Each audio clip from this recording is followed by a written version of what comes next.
It's going to be me against Albie on the topic of Meghan Markle, who says people have forgotten our humanity in certain parts of the media and digital sphere. Have we really? It's time to go one-to-one, and then the other three can decide who got the better of things. First of all, though, we're going to have a listen to moaning Meg herself. The bulk of the bullying and abuse that I was experiencing in social media and online was when I was pregnant with Archie and with Lily and with a newborn with each of them. And you just think about that and to really wrap your head around why people would be so hateful. It's not catty, it's cruel. Right, Albie, I know I'm going to win this one hands down, so I'm going to let you kick her off. Win this one hands down. Darren, what a load of nonsense. Look, I think the Duchess of Sussex, Meghan, was absolutely right in this. People have completely lost their minds with the discourse online. You should listen to some of the things that I get called just for having a point of view, being the temerity to come on television, being told to leave the country, that I'm not really British, being called the F word because I'm gay. People online, it's become an absolute sewer. And I think the trolls that go after people like Meghan Markle, the trolls that go after people like you, Darren, online, the trolls that go after female MPs on both sides of the House have lost their humanity. They've completely forgotten that there are actually real people on the other side of the screen, and real people have real feelings. And I think it's absolutely right to say that those trolls online that cause so much nuisance have lost their humanity. They wouldn't do it in real life. Well, look, what I would say to that is I think actually it's enabled cowardice in the sense of someone sat behind a keyboard in their mother's basement thinks that actually they feel emboldened to be able to send someone a string of abuse. But that's not changed, right? Throughout humanity, we have been awful to each other. It's part of life. Some people in life are awful. That's just the way things go. But I tell you who else is awful. Meghan Markle. Oh, During the last few days of the Queen's life, the last few years of the Queen's life, and of course the late Duke of Edinburgh, Prince Philip, actually she made their lives hell. So she cannot lecture us about a lack of humanity. What's that got to do? What's that got to do with her getting abuse when she was pregnant and a new mum? You've got to take it's irrelevant. No, it's not. So you're saying because she did things wrong, in your opinion, she deserves the abuse she got when she was pregnant and a new mother. I'm saying that she is not someone that I want to listen to on having a lack of humanity when she, in the twilight years of sick elderly people's lives, she decided that actually she was more important. And that, in your opinion, means she deserves all the abuse and hatred. Did I once say that? Well, that's what a ridiculous thing to say. That's your inference. That's you being a child. You're not I did you're not not answering the question. So yes, because you're asking a very stupid well, answer it then. Just clear it up for us. No, is that what you think? She does not deserve abuse, but does she warrant it? Does she bring it about because of the fact that she has been completely beastly in the past and a self-centered narcissist? Absolutely. Warrant it, bring it about, deserve. Don't they all mean the same thing? You have a right in any free and democratic society to actually criticise someone who has a public platform and what actually has taken the mickey out of your own nation. I think that's absolutely fine. Have we lost our humanity for taking the mick out of someone who has taken the mick out of our entire country, who still swans about with a royal title? She even updated her royal crest to enable people around the world to assume that she is still tied to the royal family. The way that so she can market herself off of that. She is a vile hypocrite, and she is someone that I would not listen to about humanity losing its dignity. Right, well, Darren, she I has hope you're no listening dignity. to me, but you've been talking for a while, so please do just, put a sock in it for a bit, OK? Darren, do you think the way that Meghan Markle has behaved warrants the abuse that she gets? I have literally just answered that question. So yes. I have literally just answered that question. Just say we yes. have literally just been through this. So yes. So she deserves you have the no abuse new she material. gets. You're like Meghan Markle. She deserves the abuse she gets. Darren, you haven't been able to as someone who has got a lot of abuse themselves, I would think you would have more of a heart than to say someone deserves the level of abuse that a woman like Meghan Markle gets. I don't think you deserve. Darren, shut up for a second. I don't don't think you deserve the abuse you get, even though some of the things you say I think are absolutely reprehensible. I would never say you deserve the abuse that you get. And that's why I think it's disgusting that you would say that Meghan Markle's behaviour warrants the abuse she gets. Do you know, when I get abuse online, I say, right, well, I have a public platform, I give my opinion, and I expect an opinion about me back.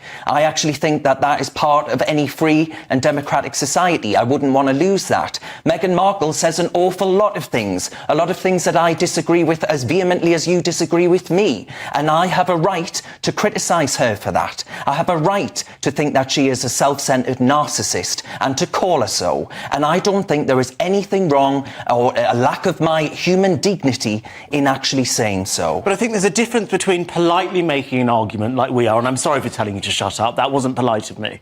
But I think there's a difference between politely having a debate and being abusive. And I think it's perfectly reasonable to criticise and be critical of Meghan Markle. I've been very critical of her before, even though I like her. She's very annoying. I think the way that she behaved in some ways has been wrong, but then equally I think the way the royal family has behaved in some situations has been wrong. Does that mean I think the royal family or Meghan Markle warrant or deserve abuse? No. Does that mean I think you deserve abuse just because I disagree with you? No. That's my point. All right, we'll take this out to the panel now then.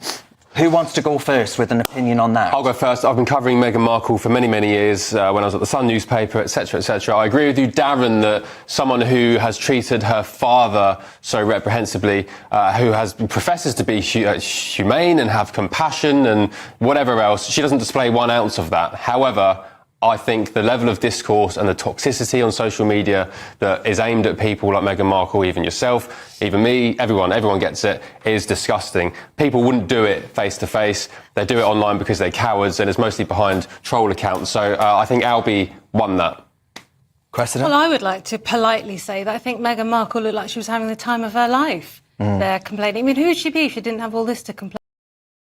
Little micro smiles, she was glowing. Good luck to her. But does she deserve abuse? Well, I think she takes abuse and she spins it into a career, doesn't she? So I think she'd be lost without it. So on that debate then, Albie, you side more with Albie? Well, no, I think I side with you. I've got very little sympathy with it. Yeah, well, I imagine a lot of viewers agree. Here we go then, Woke Butterworth. Well, look, earlier Cressida said to me that you should be careful about the opinions that you say should be criminal, because then you might say something that comes back to cause an issue. And I think that's pertinent in this debate, because you should be careful about the abuse you tolerate, because that same person might come back round and decide that it's justified to abuse you. And so I think on that basis, Albie makes the more reasonable comment. I'd caveat it with that I think, actually, Meghan Markle is a terrible example for this argument, in the sense that she seems to thrive on the attention. She has so much money and privilege and distance from real life that I would wonder how much it affects someone like that.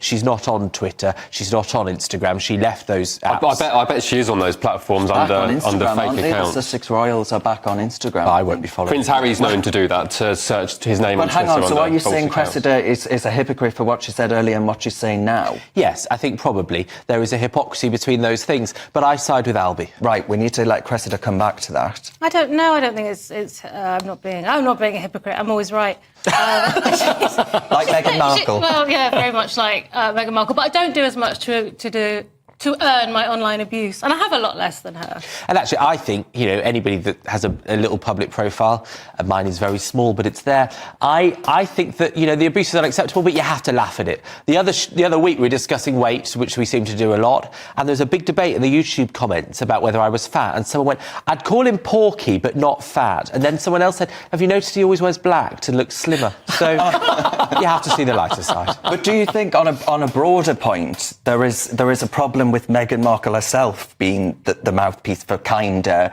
gentler... well, she's a big fat hypocrite. Absolutely. She's a flaming hypocrite. As I said... so you do diverge from Albie in a certain respect, then? Yeah, but that doesn't deserve the toxic abuse that she's had. She's a massive hypocrite. She doesn't know a thing about compassion or humanity. If she did, she'd call her dying father and say, look, I forgive you, Dad. Let's patch things up. And never mind her dad. What about Her Majesty, our late Queen and the... Well, I could sit here all night and prove what a lying, narcissist, hypocrite Meghan Markle is. However, I don't think it deserves toxic online abuse. I had an interesting debate with Amy Nicole Turner on this channel yesterday, and following that, Amy, received the most disgusting online abuse, and I don't think anyone deserves it. And if being part on the other side of that abuse is because I'm on someone's team or I'm, part of their tribal camp, I don't want to be part of your tribe. I never asked to be part of it anyway, and I don't want to be part of any toxic This is discourse. polluting our politics as well, because there are people that most of the time are really quite ordinary. They're not from exceptional backgrounds, and they are being put off being in Parliament, making laws on behalf of the rest of us, the democratic process. A lot of them, especially women, don't want to be a part of it because of the abuse. Whereas, 20 years ago, that wasn't a situation that they were facing. Women don't go into politics because they're worried they're going to end up like Meghan Markle. No, but they worry. They don't need to worry. They see it every day, that they get a level of abuse for things that aren't justified, an exaggerated level of abuse, it's the same old problem and it's with not who okay. polices, who's deciding what's appropriate? You have to sort of let it be a free-for-all. And Cressida, I think as well, this leads to arguments like those made in favour of the online safety bill, which is going to clamp down and preclude someone from being able to and I would rather know what somebody... Come at me, guys. So would I. I'd rather know what... If you're a complete bottom, I want to know you're a complete bottom, so to speak, actually. Well... By the way, condemning online abuse isn't the same as... Condemning online abuse isn't the same as supporting the online safety bill. I condemn all online abuse. I think it's cowardly, but I back everyone's right to say it. Use it as an excuse to call for bans. Yeah. And I do think that you should be banned from anonymous profiles. I agree. I don't think that should routinely be allowed. Because there's the same reason we all know that the way that people behave on Twitter, X, whatever you want to call it, is just not what they do in the pub. Because in the pub, they know where you live. I think if Twitter had that, you wouldn't get the abuse. All right. Well, if you were in a pub, I imagine a few of our viewers would come up and give you a piece of their mind.